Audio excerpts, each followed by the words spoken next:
Okay, recording. So now I'm going to do a couple of things in the PowerPoint today. I want to start off with just some introductory remarks to kind of frame the whole situation. And we're going to do a sort of pictorial history of 25 years, my history of this. And then I'm going to talk about some sort of general principles. Experience. And then I'm going to look at a bunch of interesting wildlife that turned up in it. Into some sex and violence.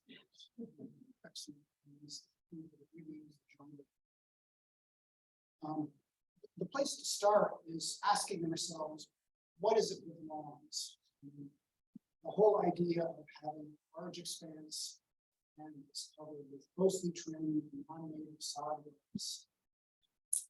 Where did that come? I don't know. But it has become an incredibly prevalent. It's just really one of those things. Question. To the tune of 40 million acres, and that's not too far shy of the total acreage of National Park Service states. 50. So it's a substantial chunk of the country. Given to native sciences. And there are tens of billions of dollars of activities, plants being propagated, chemicals being synthesized, services being all in order to try to achieve this ideal long.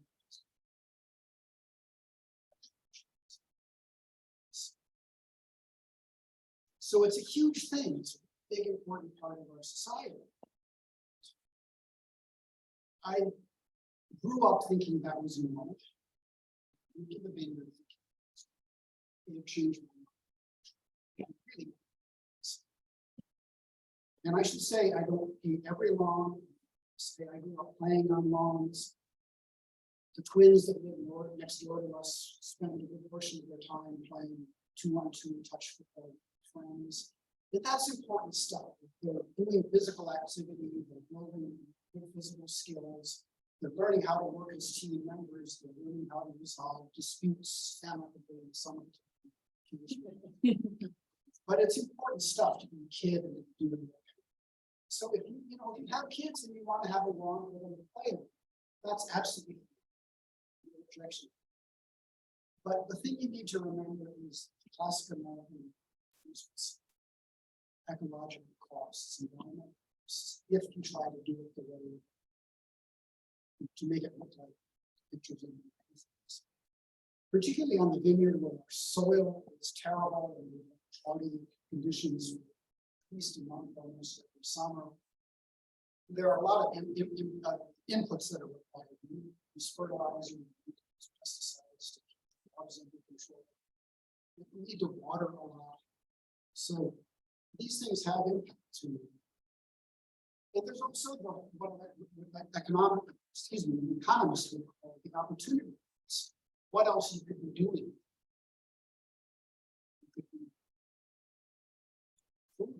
You could be picture gardens or you could be managing, which is. So I maintain that the lawn is really fundamentally arbitrary. A lot of vested interests trying to perpetuate. And if you look at it as arbitrary, then you're free to look at some other possibilities. And maybe what you decide is, yeah, I really do want to have that, I really do want. But at least now you're doing that as a positive decision, not as a result of a marketing campaign that Monsanto runs. So there's a difference in doing something because you never even considered an alternative and doing it because you considered alternatives and decided but my point, the direction that I am has been really trying to produce quarter-acre lot. This is what it looked like when we began. The topsoil had all been stripped off and this was built, presumably trucked over some more important project. We have those obligatory blue hydrangeas in the house. And we see water in the sun, particularly when we have the forest exposure of this. The lawn is meager. Can't really see, but topsoil is stripped off, compacted subsoil was hydroseed with no further preparation.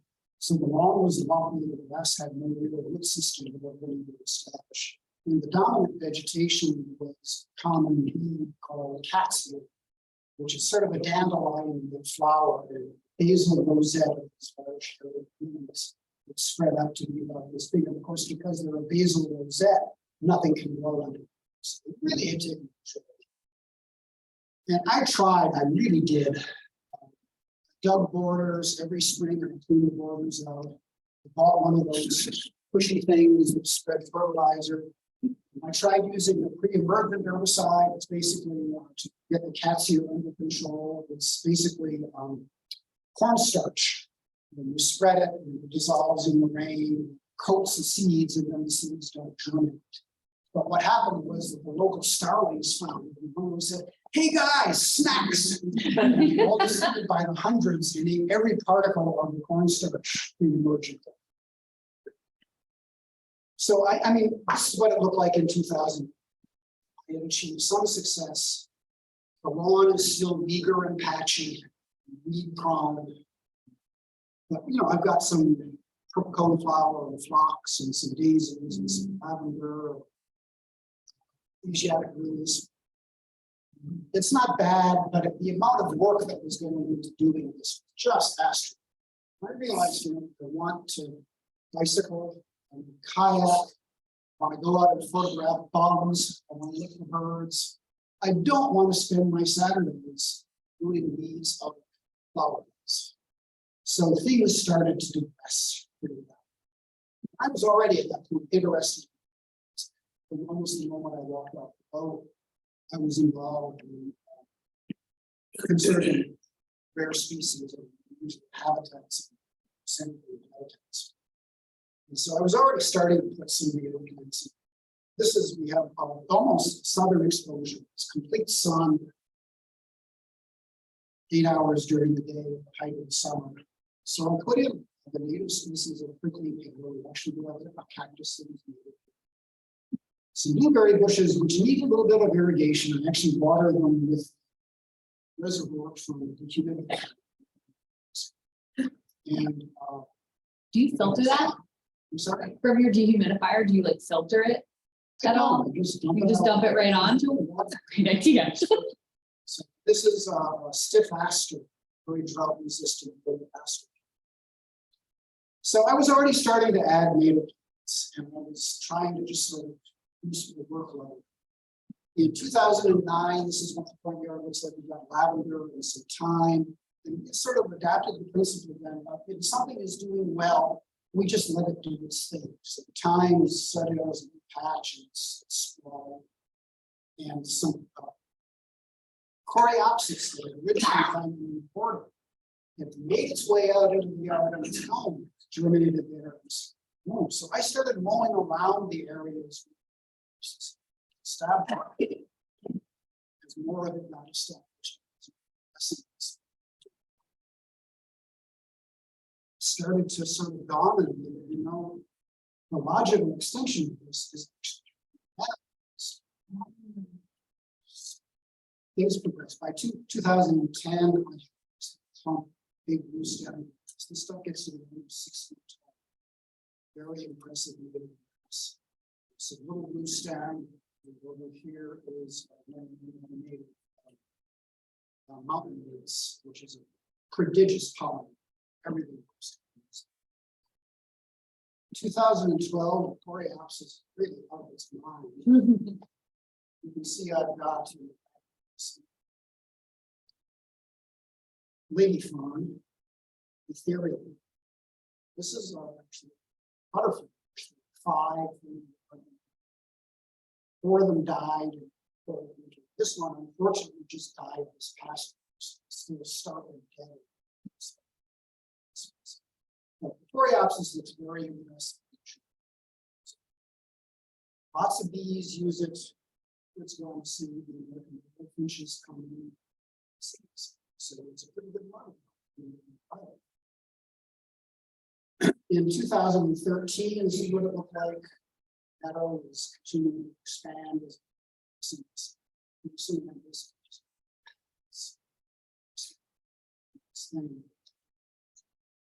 can see one of my mistakes in trumpet trellis. I had no idea that stuff is. What is the name? It's trumpet. Trellis. It produces these wonderful orange flowers. Hummingbirds love this. Bees and wasps. Summer, but its root system is spreading all the way to New Jersey. It's putting up shoots all over. I don't know what I'm going to do. Really needs to kill. It's going to take small. Sure. I should be really clear, and I'll say this again. Had some successes and had mistakes. 2015. This is one side of it. Sort of late in the season, see that's a lot of stiff aster in the background. This is probably simply a trick on the little stem. Nice clumping bunch grass. So it's not tidy, it's not neat, but it sort of has its own aesthetic. Well, it's really looks like a place where you find wildlife instead of 2017, the coreopsis is still doing well. Bunch grasses are continuing to do well. My wife's two English boxwoods are growing. They don't have any wildlife, except she likes them. And I shouldn't say no wildlife. Song sparrows. Female looks around, still dives and going when she's not.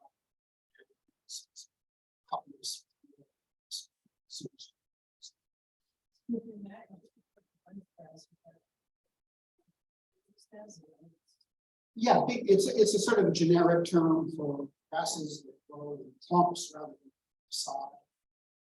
Little blue stem and big blue stem, two really good examples. 2019, we're almost up to the present. Here, the coreopsis is doing pretty well. There's other stuff in there, all kinds of daisies. You can't really see. There was probably a butterfly. It's not a moon up at the bottom. Let's claim it as tuberosa, which is a really good. This is 2019 fall. Again, it's not tidy, but those purplish colors on the blue stem kind of nice. And the goldenrod is a really popular thing.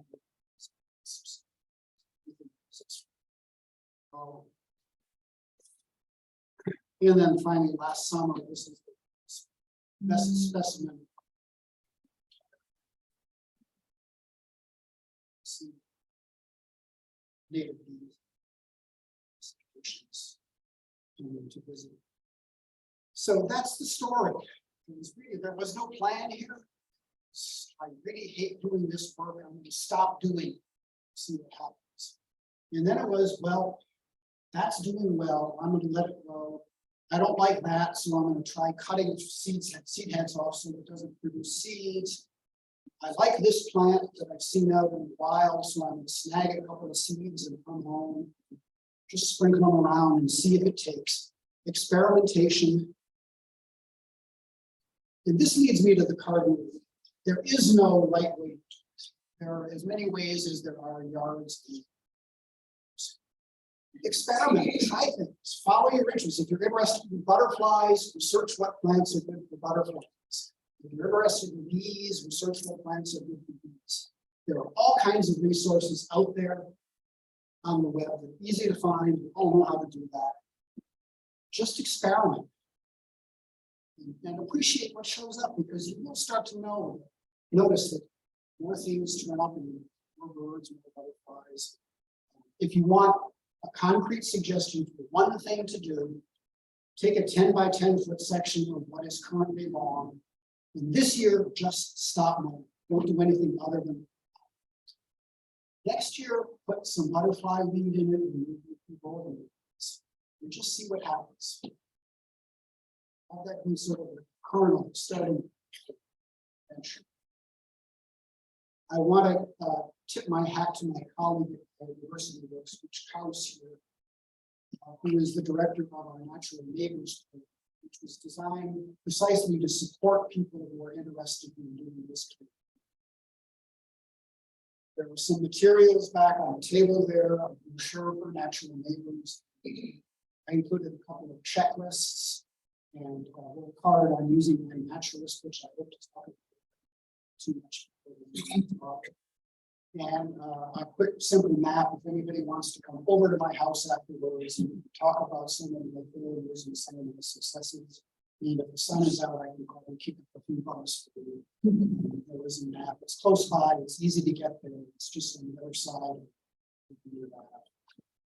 So people are welcome to do it, not obligatory. Yeah, so Natural Neighbors is a program that will actually visit your yard. I don't need to tell you soon because it's so popular, which has a backlog. But he will discuss your interests, look at your yard, and come up with some suggestions for things you could do that would both meet your interests and help your yard function better ecologically. So I encourage anybody who's interested to pursue that, which is very knowledgeable about this. And the program was wildly successful. It's possible to plant kits and with the assistance of Freedom, producing sets of native, in fact, vineyard genotype native plants that you can buy at cost or cheaper than you can find anything else to put in your yard. Great program. Great idea to pursue. So some key concepts.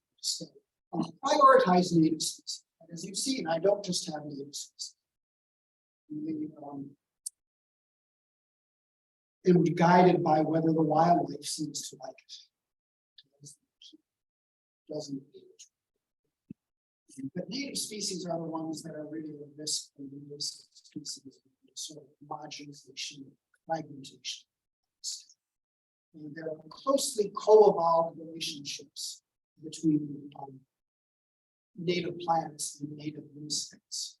A particular native insect might eat only one genus of plants. If you don't have that genus, don't have it. So there's a lot of important ecology behind that species. Diversity. Fight against the tendency of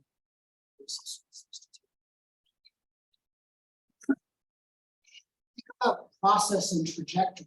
Don't try to do it all at once, and don't try to get a yard that is some kind of fixed, steady state. It's just not going to happen.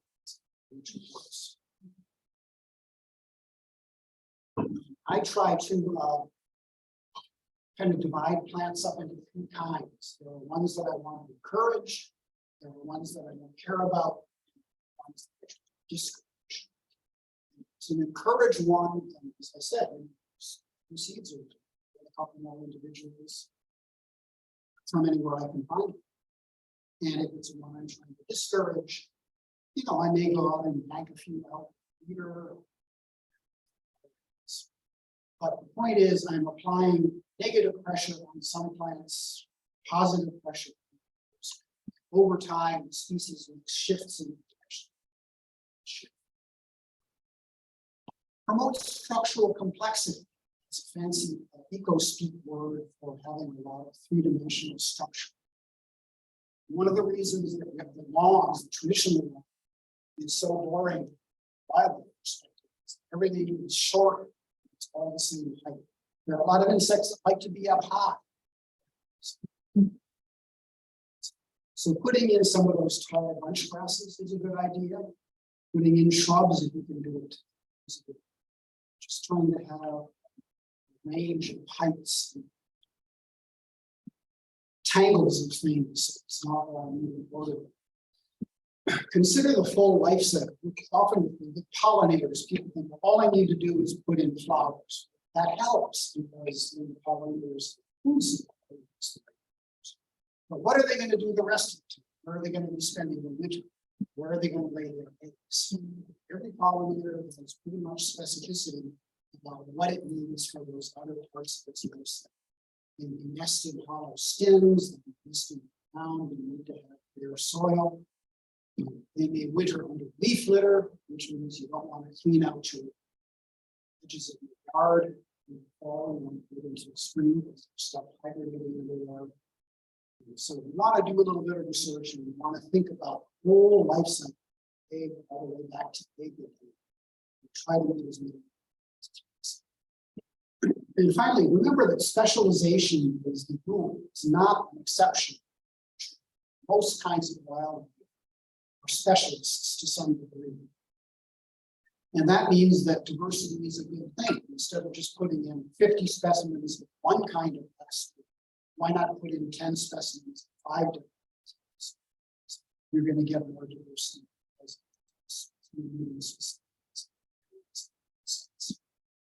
So these are some things that are not complicated. And again, they're not principles that you need to be slavish and follow. They're helpful ways of thinking about the ecology.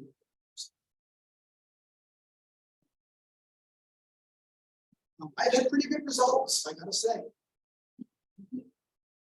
At this point, pretty much everything we do, everything I do, everything I do gets run through the filter of will it be good for this contribution. Don't see any wildlife utility for that. But out of the 80 species of butterflies known in this vineyard, I will for the acre lot is reported 45, which is pretty darn good diversity. And about probably 7 or 8 of them actually needed, which is even more. When we moved here, there were a lot of vacant lots in the part of the bluffs. Most of those have been developed. Numbers of butterflies and diversity of butterflies study as a result. So my art is now this little butterfly beacon. A few years ago, I began using the community science platform, Vineyarders, which I hope to talk about at the end. And it's a simple way of doing photographs taken, help you identify them, and it will make it easy to keep track of what you see. And at this point, I've got about 257 species in there, which is pretty good diversity. 27 species of bees. That's pretty good. It's nothing compared to the 100 plus that we stimulate, but still 27 species. 63 species of flies. That number is actually really a lot higher. It's the way naturalists count species. If something is in a genus and isn't identified to the species level, it probably doesn't turn into a species. So they're probably documented 80 or 90 species. It's just, they just don't show up. And then 13 species of poplar. And the actual number of the poplar is more like 17, 18. Some probably even more impressive. About 10 of those species actively breed. So just a very small area. Brown crickets, a variety of things that actually spend their entire lives. That's really interesting. And this is not even to mention plants and plants. Nancy Weaver is here. I apologize for Nancy, she understands. And I could show you lots of pretty butterfly pictures. But I really want to play on the idea of butterflies are too tame. We're going to look at these other groups, starting with the bees. This is a cluster of lessons. I think it has a common name. Remember that prickly pear plant? It was in one of my slides, but it puts on a good blooming show in June. This can be really awesome. You just go down into those blossoms. When they go to their little nest burrows and division cells, is the next generation grows fat underground pollen. Cactus. Halictus rubicundus, red-legged furrow. This is on American holly, which is pretty good pollen. It's an uncommon bee. You say it's rare on spring is a good thing to use there as a population area. It's found in my yard. This one, Melisodus, is called longhorn bee. Males. I don't know which species it is. It's one of about 3 that really like Coreopsis, specialization. And of course, my yard having is quite a magnet. So I'm going to need to take a specimen. You can't identify this species.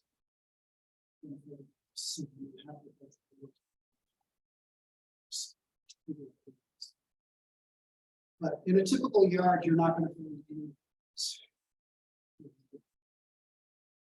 Bombus perplexus, this is a male. There are 9 bumblebee species. One or two of those are known to be historical. Of the ones that are currently here, the Bombus perplexus is one of the less common. And again, it's regularly. There is definitely a population in my area. Comes into my yard. Already had a queen this year. Visiting blueberries.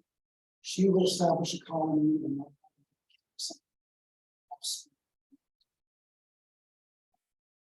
again, there are just not very many records supporting the population. It is fairly significant bee conservation. Megachile, indica. Leafcutter bees nest in tunnels, hollow stems, or nests. What they do is they cut the distal leaf as you work out along that tunnel. Lay an egg, fission it with pollen, put in a little round plug of leaf. Lay an egg, fission it, put in a plug. So you get this row of eggs, individual cells. And larvae hatch.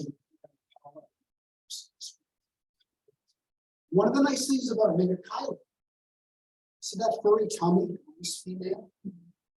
That's how they carry their pollen. Honeybees do it on their legs, but different types of bees carry their pollen in different ways. Some don't even carry pollen. Some of them carry oil. Some of them carry pollen internally. A lot of diversity.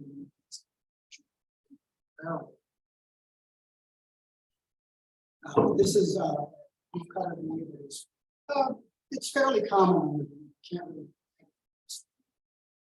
It is regular. This one, however, I can brag. It was the first record of the Vineyarders. That's saying something. There was a major survey of bees done in 2010, 2011. That involved collecting 14,000 specimens across 2 years of field work and searching historical records, documented species. That is a really prodigious number. It's a really prodigious study. But my yard produced 182. This is a so-called cuckoo. Remember what I said about those leafcutter bees sealing their nests with eventually little plugs of round pieces of leaf that they cut. Then they seal the whole shebang on the body. And if you look at this bee, notice how spiky and pointed the end of its abdomen is. they actually have a sclerotized organ at the end of their abdomen, a little spike. They use to punch a hole through that plug at the end of the colonies. Lay their eggs there, and the egg hatches and eats both the provisions and the larvae. And so you don't see any pollen carrying hairs in this female. They have no need to carry pollen because they pyrotize somebody else's nests. Same as a junior. Bembex americana is living in native Austrian vineyard. Like a lot of wasps, this is not one that forms papery colonies. This is one that nests as individuals in the ground. And it flies around into the finds a suitable prey item, in this case, a fly. The female wasp stings the fly, which paralyzes it, flies back to its nest, her nest, carries the fly underground, and it's an egg. Fly stays nice and fresh because it's not dead, it's been paralyzed. And when the wasp hatches, it eats it. This is a very common life history. A little bit grisly, but that's how nature works. Things are eating things all the time. The more attention you pay, the more you see that starting to happen. Very common wasp, you may have seen this one. Big suckers. This is another solitary wasp. Adults eat pollen, so they visit flowers, but for their nests, they dig a burrow in the ground. In this case, they provision as grasshoppers and kiwis. Sometimes you can see one of them just flying past, laboring along there with the kiwi.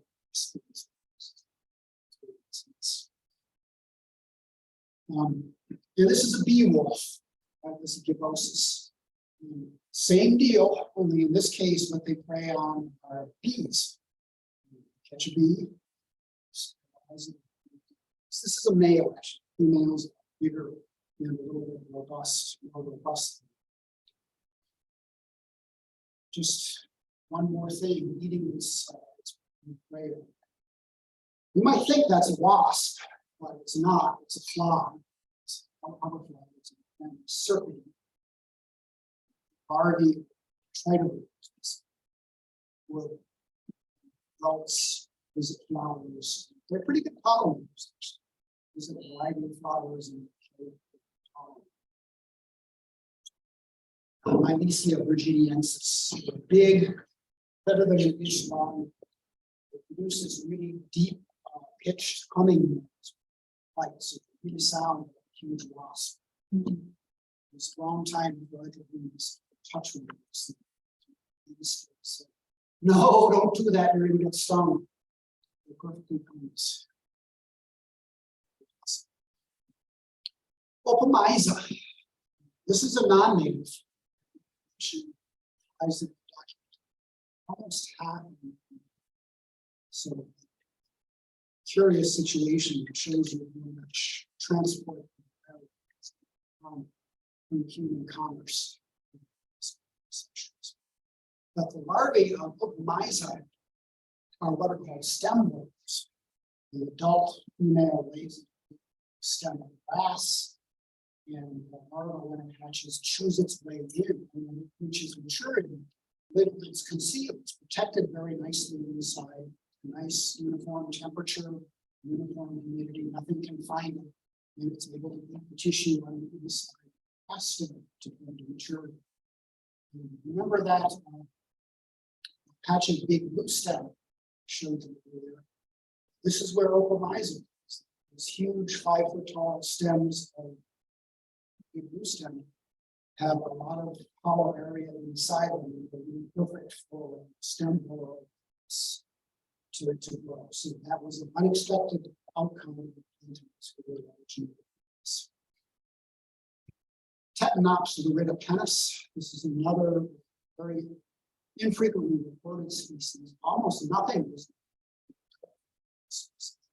They appear to eat pollen.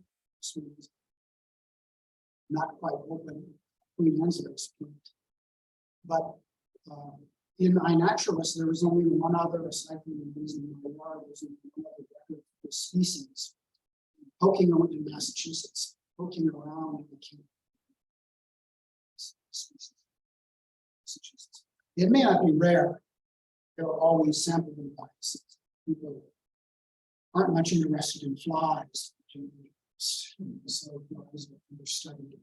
So, this is at least an infrequently reported. Now we're at a little more violence. This is an Brassica, very large robber fly. All of the robber flies in the facility are predators, aerial predators that take things down in the air, and they jab them in the middle of the thorax and inject a toxin, which paralyzes the thorax instantly, begins breaking down tissues, forming enzymes, and the robber fly drinks it through a straw. This is a big one. This is the only evacuated thoracic record in my naturalist. Another robber fly, a much smaller, Canis. It seems to specialize in eating little tiny leaf hoppers. Just hangs out in the cedar in this case. And when a leaf hopper flies by, boom, so just a miss. It comes back to its perch. Yet another robber. Alice. It's grooming, which is what that is. How to keep the proboscis clean.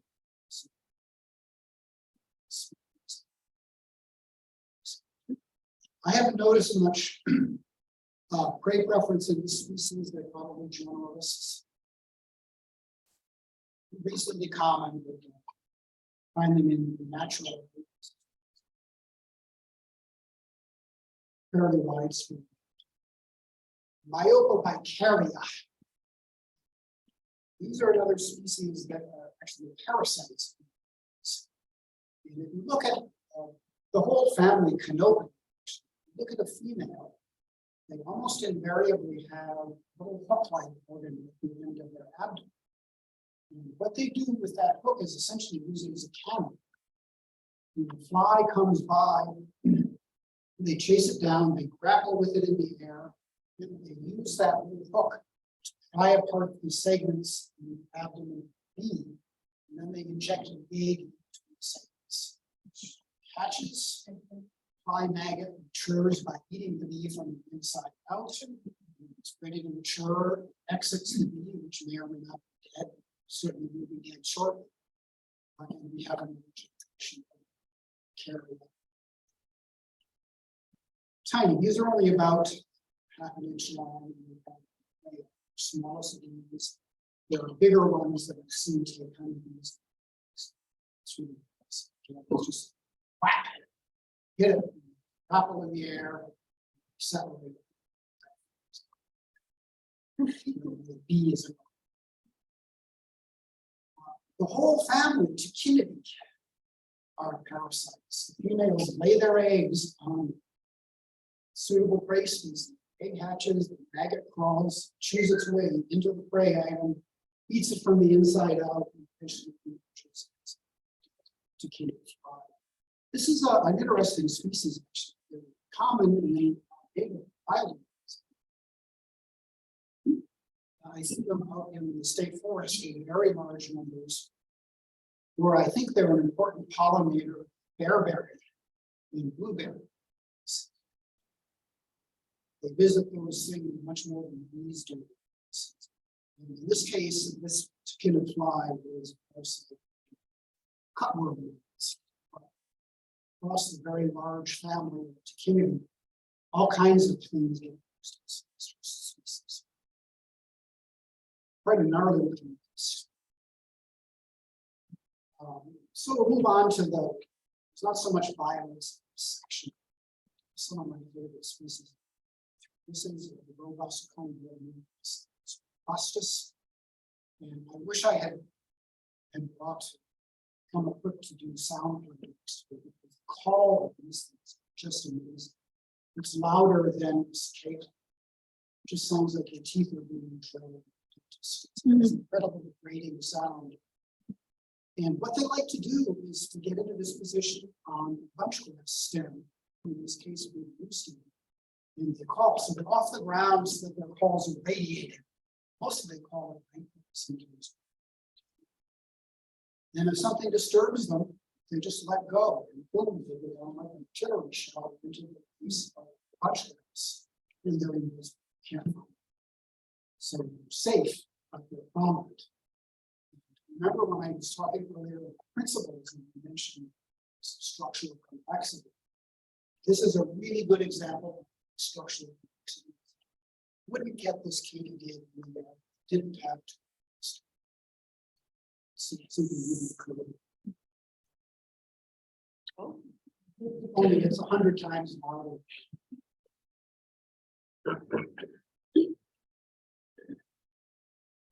Literally, the one that I photographed here. No, it wasn't this one, it was a different one. It was in the same place. We were sitting inside watching television, and this thing kicks up out in the yard out front. And my wife has to turn the volume. So loud. She, of course, continued watching. I got passion.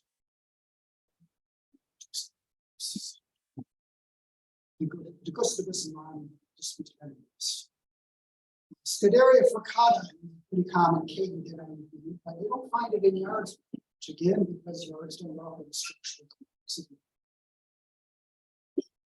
This is a species that likes to be on woody vegetation about 2 to 4 feet out of the ground. So you've got that, you're not going to find it. In this case, the woody vegetation is supported. Insertions. Very cooperative. Katydid. This is a jumping bush cricket. This saltated. You probably heard it because it seems to be everywhere on the vineyard, but you probably never seen it. This one, for whatever reason, came out in the pictures. They give a little buzzy call. And they like conifers, so they occupy some red cedars. Cortopica viridifasciata, very common grasshopper. It breeds in my. This is one of those ones that I thought would actually breed in my. Know that because very, very nymphs, churros. Orthoptera hatch in a form that's pretty much like their adult form. And we go through 6 successive molts, getting a little bit bigger and a little bit more adult. This picture up in the corner is fairly young nymph. You can find those in my yard in August. Over winter there, actually stay only semi-dormant in a wild day. They can find grasshoppers.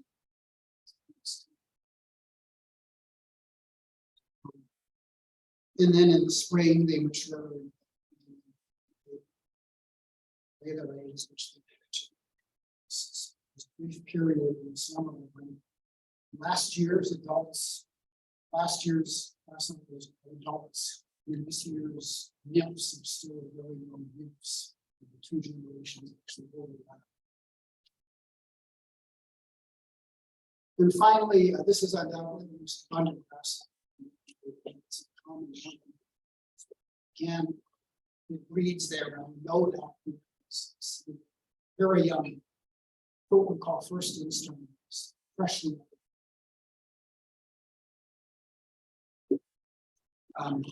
Melanopus is a very large and very, very difficult genus.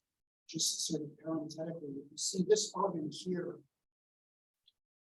Circle. There's one of those on either side of the male class. Circus. Melanopus, a lot of the species are really very, very hard. But the cool thing is every species, the male has that organ in a slightly distinctive shape. So you can get a picture of that organ, even if it's one of the really confusing Melanopus species. you can tell what you've got. There's one that has a surface that's bitten, some thick lobe at the end. Little ID trick that you learn when you start to study the message.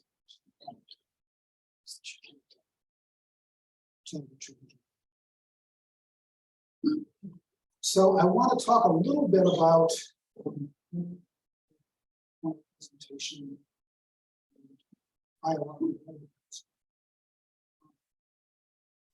Once you start noticing stuff turning up in your yard, you're probably going to want to start keeping track of this. This platform is a very good one to use. It's a little bit limited because you pretty much need to have a photograph, sound recording, but that just sort of changes the rules.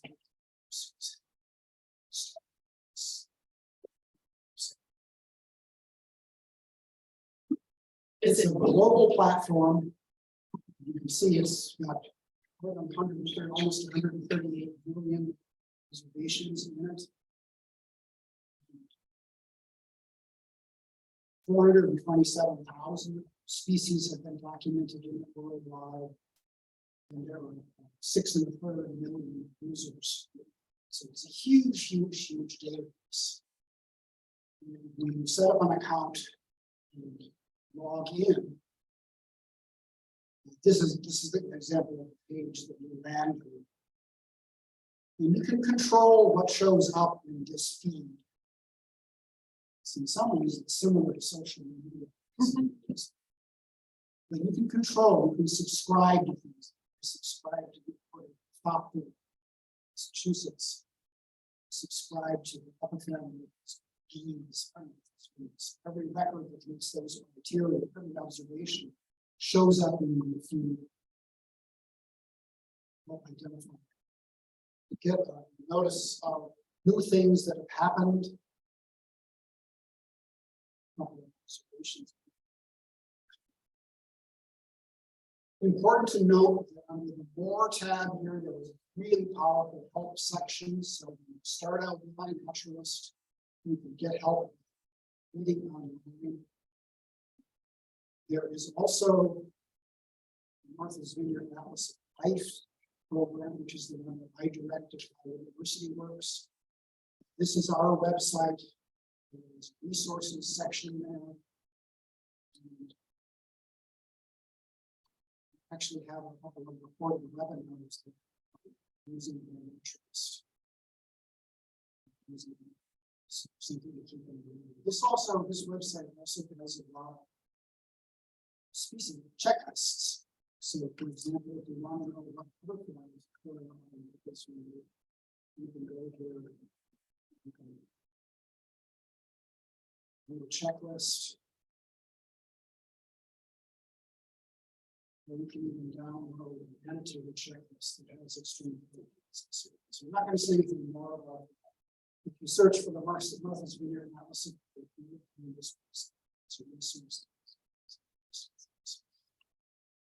okay, so you get to iNaturalist. You can add observations from your phone with the app, or you can do it from the desktop computer. I put my computer card and memory card from the camera and use that to get observations into the screen. You can actually drag and drop photos to the observations. And when you enter observations, take a look at them. They look like this. See photographs, go to 2 photographs to support the identification. You can see where other examples of that species were, other observations in the Martha's Vineyard, or you can zoom out to the entire region. You can see a string of identifications and sometimes comments, because once your observation is up there, it's visible to everybody else who uses iNaturalist. And experts like Brandon Wu, who's a graduate student down in Texas, and identifies zillions and zillions after the country was just completing the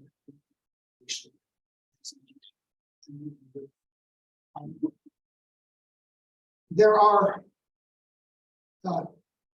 what I guess you could call social media elements to iNaturalist.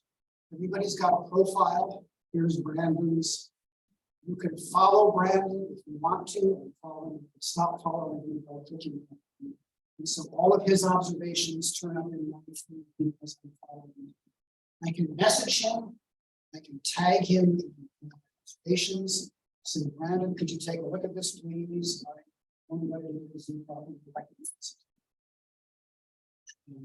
Everybody's got a machine back there.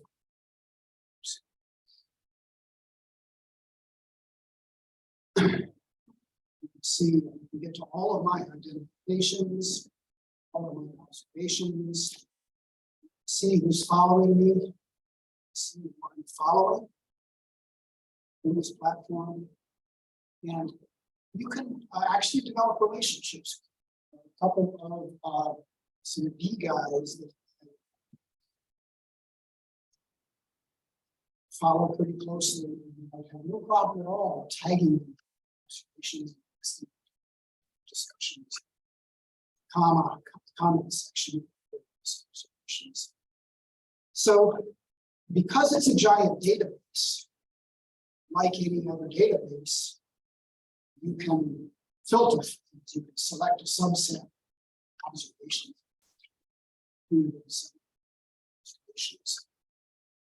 One way you can do it is with a naturalist project.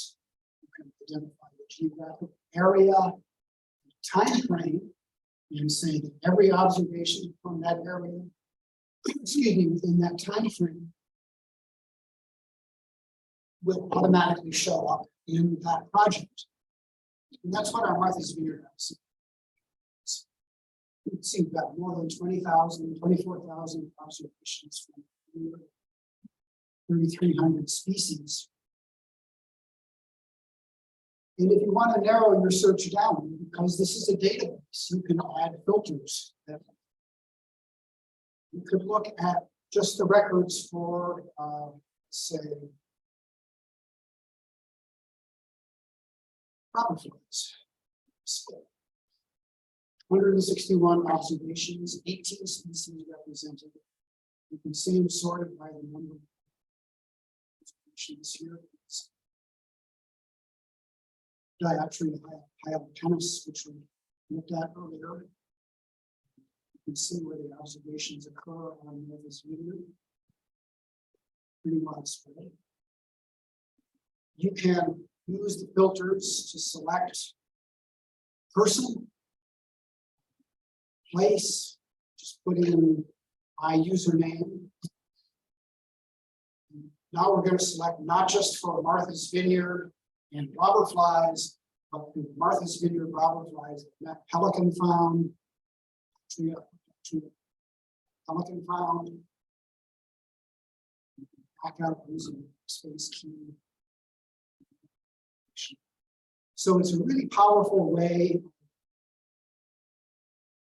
recording information, getting ID help. And one thing that I didn't mention, when you put an observation in, it asks you for an identification.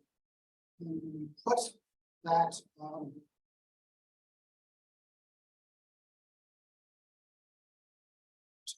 really what I really should do is individually remove observation. I'm not equipped to do that. I should have thought.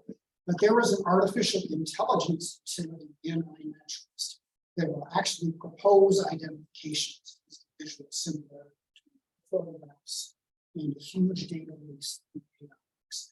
So it actually helps you identify what you enter. And if the AI doesn't do it, then chances are that somebody else, a human being, as you observations. So iNaturalist.org, consider setting up an account, consider downloading the app, home, bookmarking the website, computer, starting the application. What other things can you, like, does this include plants and other kinds of animals It too? includes everything living, plants. There are even probably bacteria. microscope. Every observation has a time and a location, observer, some kind of put in recordings, for songs, for example. And it's just a lot of fun to use, and it's a really good way to learn. I started getting serious about insects. There weren't even good print images. There was one butterfly thing, and it was terrible. I look at it now, this is what I had to use back in those days. But about 10 years ago, 15 years ago, the web started to have all kinds of education resources, including unnaturals. Turn up Pelikan. It's a huge database. Identify this. And all of a sudden, it became really easy, not easy. Things that previously you would have had to become an academic specialist in study. You need to take a specimen, you need to put it under a microscope, you need to use a dichotomous key to identify it. All of a sudden, it became much easier to use photographs to identify. So I really got seriously interested. I started with butterflies, dragonflies, tiger beetles, grasshoppers, that was everything. At this point, pretty much a good chunk of my free time is spent photographing insects, trying to figure out, trying to learn about their natural resources. So that's what I've got for you. I would be happy to entertain any questions. I'm here again. Honestly, by my yard, help yourself to a map.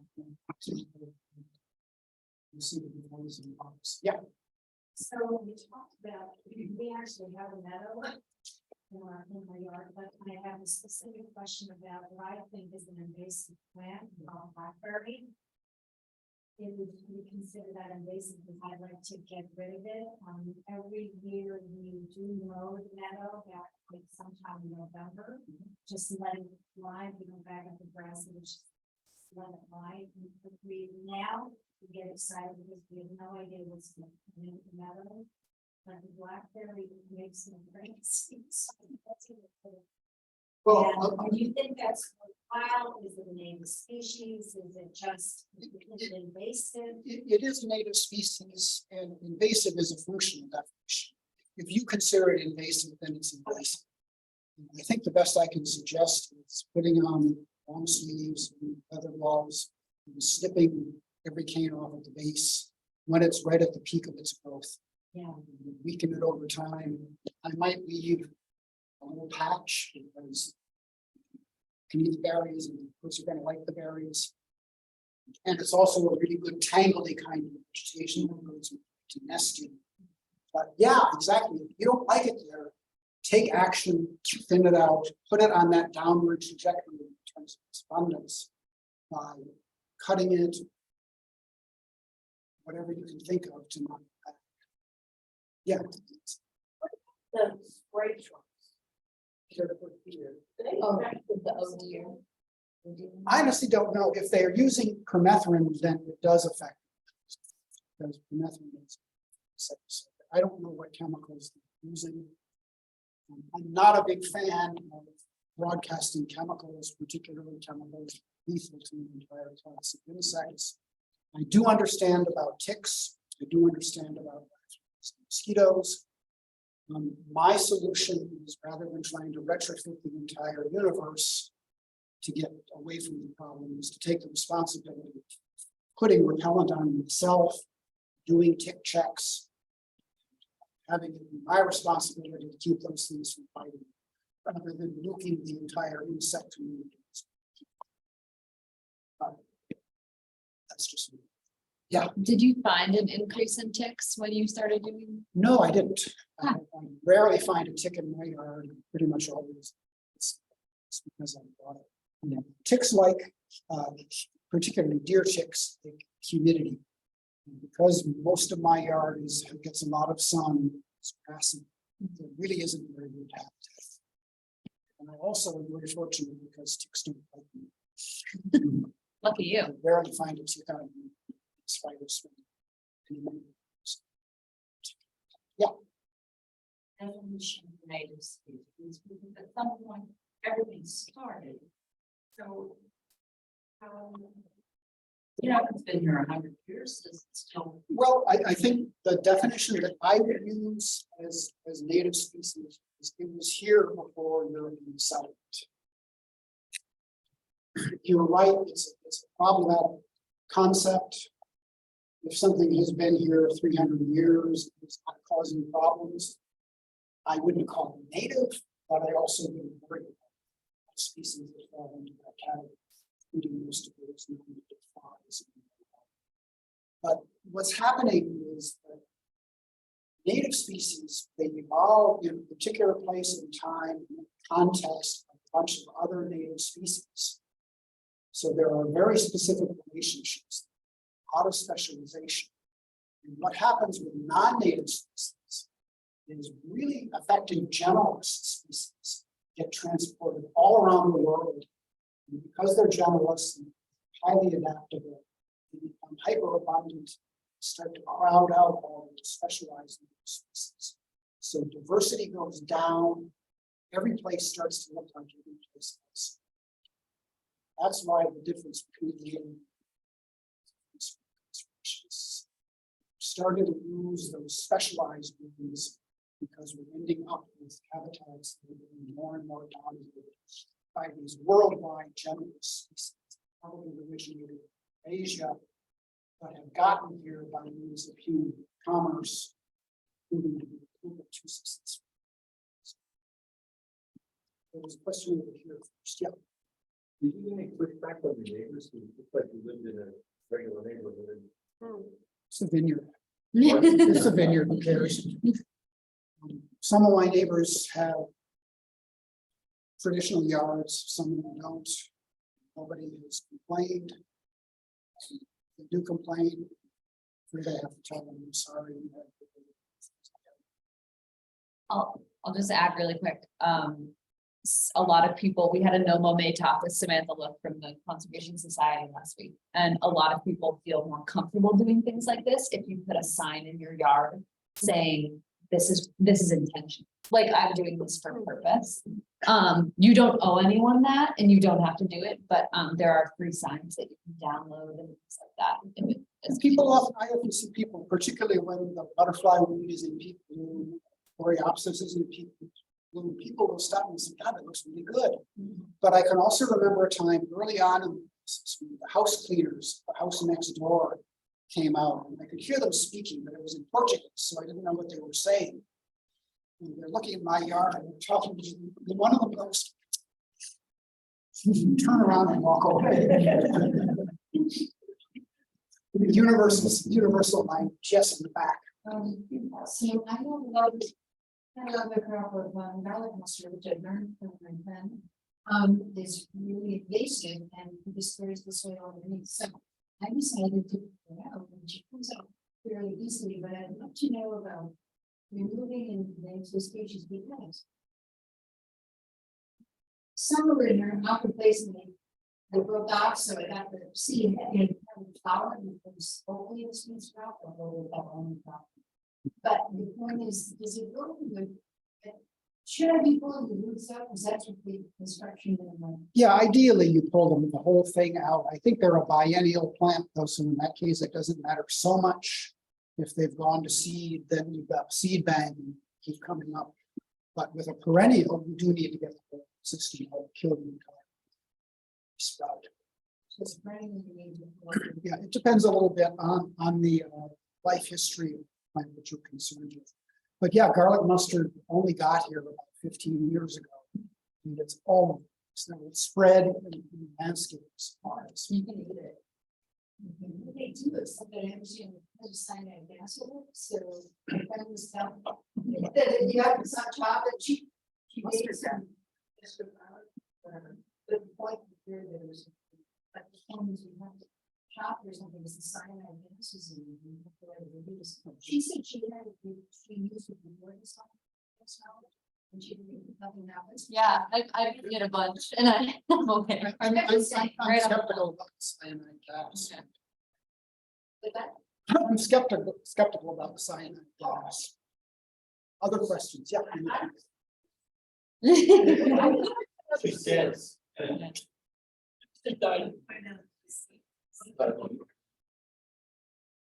All about natives, did on Polyhill's website, Polyhill's a great, plant finder. And below that whole display is they clean it out invasive and, not about. So, go to Polyhill, on the website. Probably Hill's a great. The majority of those.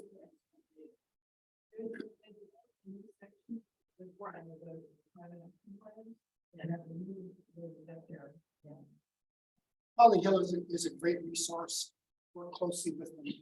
Variety of jobs. Really, really good people over there. I guess maybe we have time for one more question. And the voice gets out. It's on the way. Yeah. I was wondering where you would suggest going to get me. Holly Hill, you can order some from Oak Island and ship them just like they were plums. There is a place called Pinelands Nursery down in Jersey. It's pretty good. Native Wildflower Trust ones, Sandy Gardens, Native Plant Trust. I probably shouldn't say this in public. I have been known to see seeds on both sides. I try not to do it on conservation properties. Watch out, you're being recorded right now. But, you know, a handful of seeds is not going to be very good. Just stir them into the soil, scuff up the soil together, mix them in, and take it down. They work. If they don't work, then they might be. The very beginning, when you had a lawn of bad grass, Mhm. what did you do or do anything to prepare the ground to start introducing? I didn't do much of anything. I put in some transplants, digging a hole and transplant. But I simply stopped mowing. Grasses that were more, whatever the grass species in that hydroseed mix was more resistant than the others, got to be dominant, started to grow up. And then when I started getting native bunch grasses, at the end of the year, strip off some of the seed and I spread it around, push it in a little bit, and then I give it the whole meadow, late season mowing, set up as high as. And that's essentially all the original. Just again, trajectories. Doing anything to encourage it, discourage it. I've seen people do natural yards, like at the Daniel Fisher house, they have the purple clover and things like that. If you wanted to have a yard that was full of like one species, like the purple clover, or anything like sorrel or whatever, would you just kind of do the same thing where you would try to transplant some things or try to do Well, seeding? in that case, it depends on how much money you have. Not a lot. You could put down tarp, try to kill all the existing vegetation, and seed in clover. So you'd have to kill what you have and Yeah, start from you scratch. probably. Okay. Or you could get somebody to come in and till it shallowly, do the same thing. Again, that's a perfectly viable approach if someone wanted to do it. Or in your yard. It's a really, particularly purple clover is really good, probably. Yeah. Okay, I'm gonna quit because my voice is really going. I have to have a little bit left in case. Thank